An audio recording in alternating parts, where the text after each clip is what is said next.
पढ़ा रहे थे इमेज फॉर्मेशन,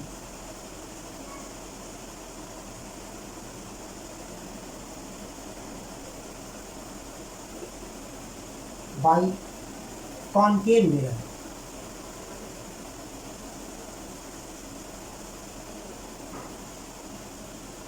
इसकी हमने आपको 6 पोजीशन बताई थी और कहा था इसका रे डायग्राम बनाकर दिखाएंगे और आपको समझाएंगे।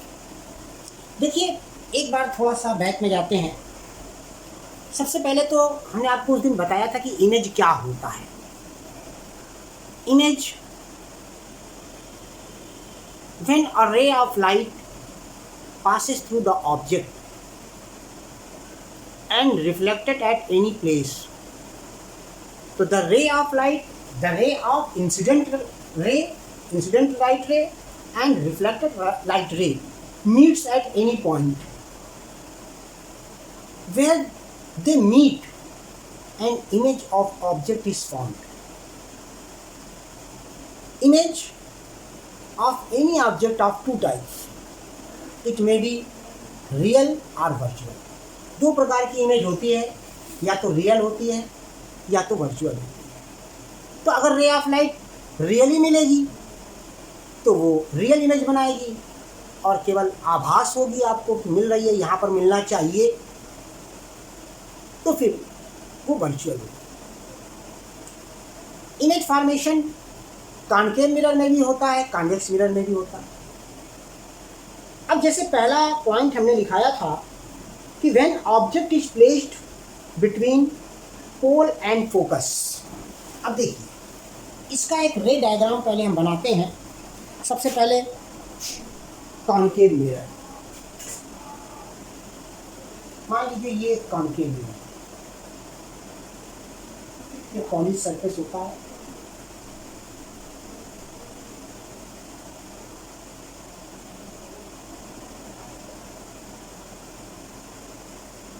इसमें एक एक्सिस लाइन होती है, ये बिल्कुल मिडिल पर कट करती है। इसी मिड पॉइंट को हम बोलते हैं पोल, से रिप्रेजेंट करते हैं पोल। इसके बाद हमने बताया था यहाँ फोकस होता है, सेंटर ऑफ कर्वेचर होता है, यहाँ पर twice of centre of curvature भी शो कर सकते हैं, और इसके पीछे फिर इंफिनिटी। अब कह क्या रहा है, when object is placed between focus and pole. मान लो यहां कहीं ऑब्जेक्ट रखा, ये ऑब्जेक्ट है ए बी, एक ऑब्जेक्ट है। अब अगर इसका हम मान लो इसको हम बियॉन्ड सेंटर ऑफ कर्वेचर से देखते हैं, मान लो ये हमारी आंख ऐसे, तो एक रे हमारी आंख से निकल करके ऐसे जाएगी, और एक रे हमारी आंख से निकल कर यहाँ कहीं जाएगी, पर मीट नहीं करेगी, यही आगे बढ़ेगी, ये भी आगे। एक्चुअली ये थोड़ा सा गलत हो गया है, ऐसे, और ये कहीं यहाँ मीट करेगी, कहीं मान लो इस पॉइंट पर मीट करेगी, तो जहां मीट करेगी वहीं पर इसका इमेज बनेगा। तो इस प्रिंसिपल एक्सिस को इमेजिनरी लाइन होती है, आगे बढ़ा लिया, ये हमारा ए डैश बी डैश, ये इमेज है, और ये ऑब्जेक्ट है। तो ये इसका रे डायग्राम है। हाँ, ये चीज जरूर है कि ये एक्चुअली वर्चुअल है। तो इसको हम कैसे समझेंगे कि when object is placed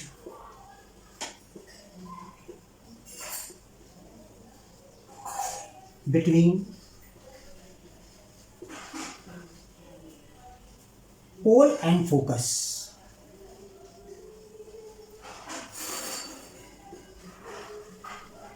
pole and focus, then image will be found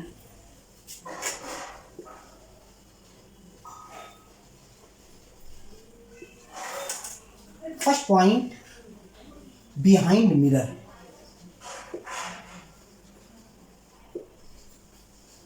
देख लीजिए, ये मिरर था, मिरर के पीछे मिल रही है। Number 2, virtual and erect. Virtual और इरेक्ट, इरेक्ट है, सीधी बन रही है तो इसका मतलब वो वर्चुअल ही होगी, virtual and erect. And third point क्या पता चल रहा है, लार्जर देन ऑब्जेक्ट। तो ये इसका रे डायग्राम है, ये आई है। कहने का मतलब ये है कि अगर किसी भी ऑब्जेक्ट को हम पोल और फोकस के बीच कहीं रख दें और हम उसको बिहाइंड सेंटर ऑफ कर्वेचर से देखें तो उसकी इमेज हमको ऐसी मिलेगी, जो बिहाइंड मिरर होगी, मिरर के पीछे मिलेगी। मिरर के पीछे मिलनी नहीं चाहिए क्योंकि पॉलिश्ड है, लेकिन वो ऐसा महसूस होगा कि पीछे मिल रही है, क्योंकि पीछे तो महसूस ही हो सकता है, इसीलिए वो वर्चुअल है। और सीधी जो वर्चुअल होगी वो इरेक्ट होगी, जो इरेक्ट है वो वर्चुअल होगी। इसीलिए हमने डैश डैश डैश में बनाया है, वहाँ पर फिगर जो बनाया है वो डैशेस में बनाया है। That means virtual. जैसे आप अपनी परछाई देखते हैं तो परछाई क्या है, वर्चुअल ही तो है, रियल नहीं। लेकिन अगर आप जैसे हैं, जैसे आप सिंपल मिरर में देखते हैं, सिंपल मिरर में जैसे आप हैं वैसे ही दिखाई पड़ता है। प्लेन मिरर, सिंपल मिरर जो घरों में शीशा इस्तेमाल करते हैं, तो वो फिर रियल है। हाँ, सिंपल मिरर में थोड़ी सी प्रॉब्लम ये है, इस रूल के हिसाब से चले तो वो जब रियल है तो उसको इन्वर्टेड होना चाहिए, पर वो इन्वर्टेड नहीं होती, वो रियल और इरेक्ट होती है। इसीलिए वहाँ पर इसको स्फेरिकल मिरर से अलग रखा जाता है। समझ में आया? तो हम आपको केवल ये बता रहे हैं कि रियल इमेज क्या होती है। रियल का मतलब जैसा है वैसा दिखे, और रियल इमेज जनरली या तो ऑब्जेक्ट के बराबर होती है या ऑब्जेक्ट से छोटी होती है, बड़े होने के चांस बहुत कम रहते हैं रियल इमेज। तो इस फिगर के हिसाब से ये पहला केस है कॉनकेव मिरर का। ठीक है, अब अगर हम दूसरे केस की बात करते हैं, दूसरे केस में place of object will change. हम अब की क्या करेंगे, इस ऑब्जेक्ट को फोकस पर पहुंचा देते हैं। ये जो ऑब्जेक्ट है, मिटाना नहीं पड़ेगा पूरा। सेकेंड केस,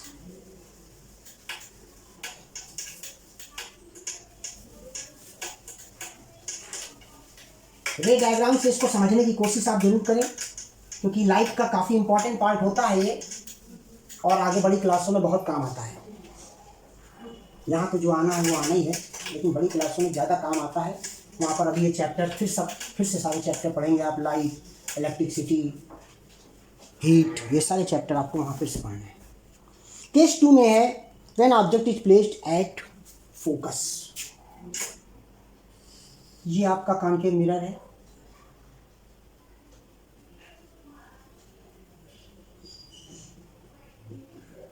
मान लीजिए ये इसका मिड पॉइंट प्रिंसिपल एक्सिस है, ये पोल हो गया, ये फोकस हो गया, सेंटर ऑफ कर्वेचर हो गया, twice of centre of curvature, इधर इनफाइनाइट। इनफाइनाइट की कोई भी सीमा नहीं है, कोई भी लिमिट नहीं है। सेंटर ऑफ कर्वेचर के बाद का सारा पीछे का हिस्सा इनफाइनाइट में काउंट करा जाता है। जरूर हमने twice of centre of curvature लिखा है, वो भी आपका इनफाइनाइट के अंदर ही आता है। अब मान लीजिए कोई ऑब्जेक्ट है फोकस का,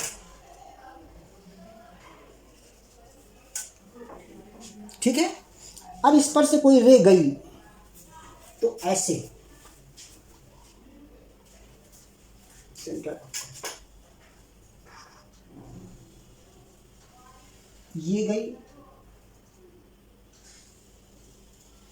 ये गई, ऐसे, ठीक है। अब जो इसकी इमेज बनेगी, एक्चुअली ये पार्ट है, तो अब ये यहां कहीं ऐसे जाएगा,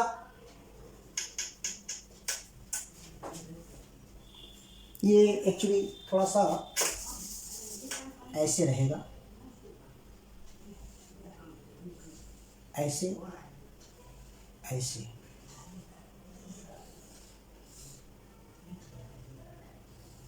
तो यहां कहीं इसका इमेज बनेगा।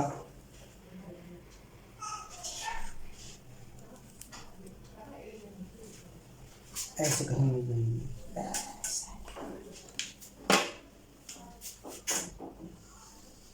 तो जहाँ यहाँ कहीं मिलेगा, यहाँ कहीं आगे जाएगा, तो ऐसे यहाँ पर कहीं इसकी इमेज बनेगी। तो अब इसकी जो इमेज है कहाँ पर मिलेगी, देखिए, when object is placed at focus, image number 1 eight infinite. अब इमेज इधर ही कहीं मिलेगी, क्योंकि रिफ्लेक्शन यहाँ से रिफ्लेक्ट हुआ, रिफ्लेक्ट होने के बाद ये रे वापस आ रही है, ये रे गई और ये रे लौटी, तो ये जहाँ पर कहीं आगे मिलेंगी तो वहाँ पर जो है जाकर के इनफाइनाइट पर इसका फिगर बनेगा। दूसरी चीज उल्टा बनेगा। क्यों उल्टा बनेगा, देखिए ये है, ये यहीं कहीं मिलेगी, सपोज ये यहाँ जाके मिल गया ऐसे, तो यहीं पर मिलेगा, तो जिस पॉइंट पर है यहीं पर तो इसका पॉइंट मिलेगा, ये पॉइंट यहाँ आ जाएगा, तो ये श्योर है कि ये उल्टा हो जाएगा, तो ये क्या हो जाएगा, real and inverted.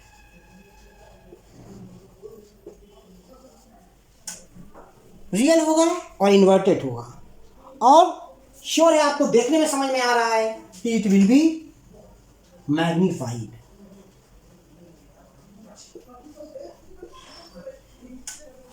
Means larger than the object. जब लार्जर देन द ऑब्जेक्ट बनेगा तो यहां पर यह पता लग रहा है कि अगर फोकस पर कोई ऑब्जेक्ट रख दिया जाए कान के मिरर के सामने तो इमेज कैसे मिल रही है।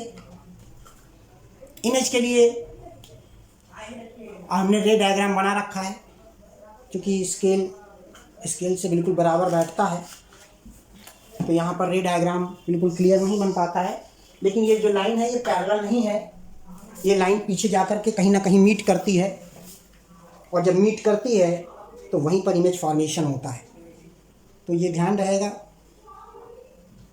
कि images will be formed where the ray of light meets after reflection. ठीक है, तो ये इसका मेन है सेकंड केस। अब देखिए सेकंड केस के बाद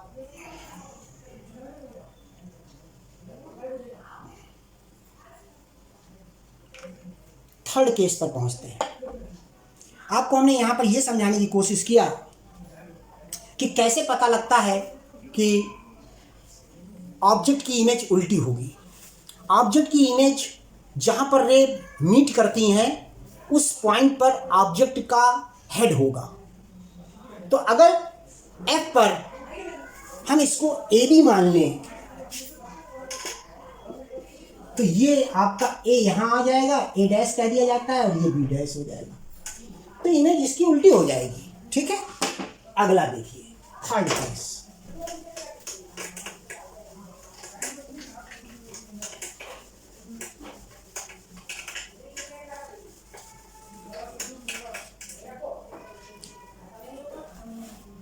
थर्ड केस में when object is placed between focus and center of curvature,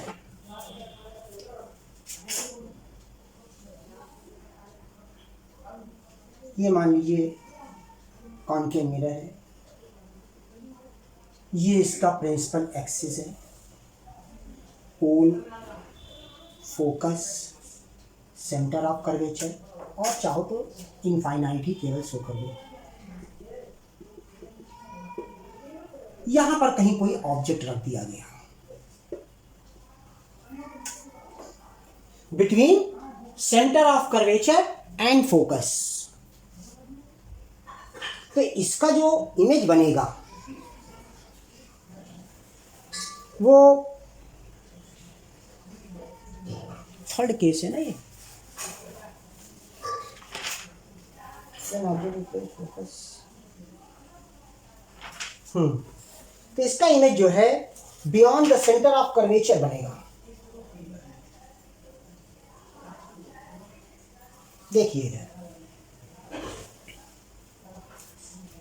अगर एक रे ऑफ लाइट ऐसे है, ये यहाँ कहीं, यहाँ पर भी ये होगा, यहाँ से टकराएगा, और ये पैरेलल लाइन हो गई, और इसके बाद यहाँ से ये रिटर्न हो जाएगी और यहीं कहीं मिल जाएगी। तो यहाँ पर कहीं बनेगा तो ये भी क्या हो जाएगा, उल्टा हो जाएगा।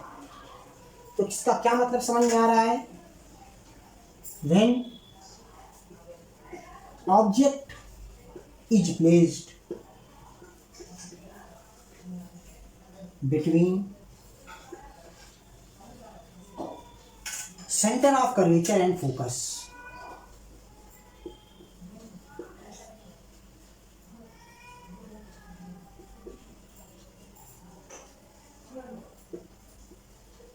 तो इमेज क्या होगी? पहली बात कहाँ मिलेगी? तो इमेज जो मिलेगी वो beyond the centre of curvature, centre of curvature के पीछे, beyond centre of curvature. In infinity भी कह सकते हैं आप। रियल एंड इन्वर्टेड ये दिखाई पड़ रही है।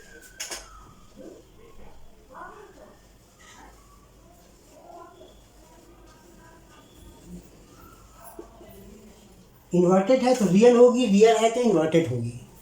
और तीसरा point, larger than the object, वो भी आपको दिख रहा है। मान लो ये ए है, ए बी है, तो ये बी डैश हो जाएगा, ये ए डैश हो जाएगा। हो सकता है बहुत बड़ी ना बने, लेकिन बड़ी बनेगी। Larger than object. तो ये पॉइंट है केस 3 का कि हमने सेंटर ऑफ कर्वेचर और फोकस के बीच में ऑब्जेक्ट रखा। एक रे ए से होती हुई गई, कॉन्केव मिरर के किसी पॉइंट से टकराने के बाद वो पैरेलल लाइन जाती है ए बी से, ए से पैरेलल सी पी के पैरेलल। तो जहाँ पर वो पैरेलल लाइन मिलेगी वहाँ से रिफ्लेक्ट हो जाएगा। रिफ्लेक्ट होने के बाद इंसिडेंट और रिफ्लेक्टेड रे जिस पॉइंट पर बियॉन्ड सेंटर ऑफ कर्वेचर मिलेंगी उसी जगह पर आपको इमेज फॉर्म होगी।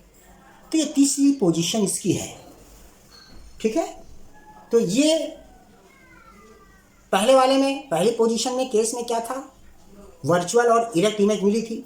सेकंड केस में भी रियल और इमेज, रियल और इन्वर्टेड मिली। थर्ड में भी रियल और इन्वर्टेड मिली। अब केस 4 में आते हैं,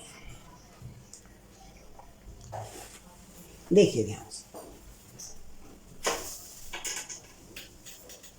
केस 4 में क्या है कि ऑब्जेक्ट को सेंटर ऑफ कर्वेचर में ही रख दिया जाए।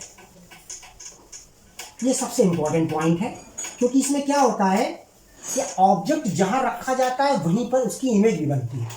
तो सेंटर ऑफ कर्वेचर में कभी भी ऑब्जेक्ट रखा जाएगा तो सेंटर ऑफ कर्वेचर में ही उसकी इमेज बनेगी। देखिए ध्यान से,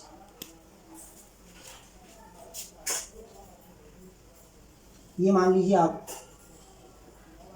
कॉन्केव मिरर है, ये प्रिंसिपल एक्सिस है, ये P हो गया, ये F हो गया, ये C हो गया। मान लीजिए यहाँ पर कोई ऑब्जेक्ट रखा है, ये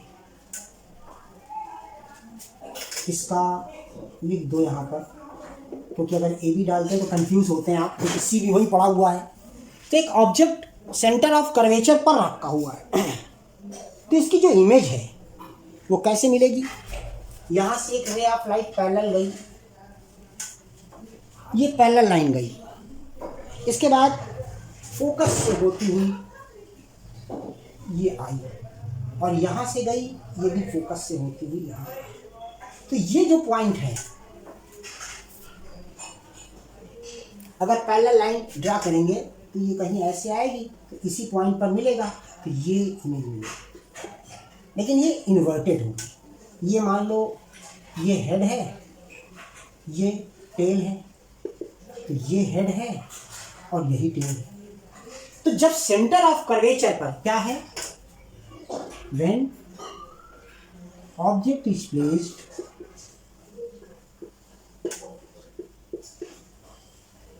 at center of curvature,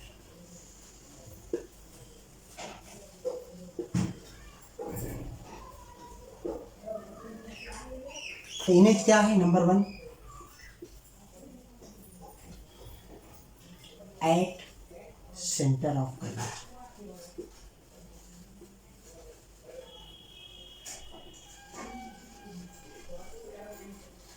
number 2, real and inverted.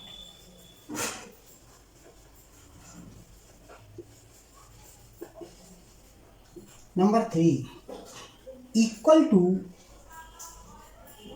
The length of object.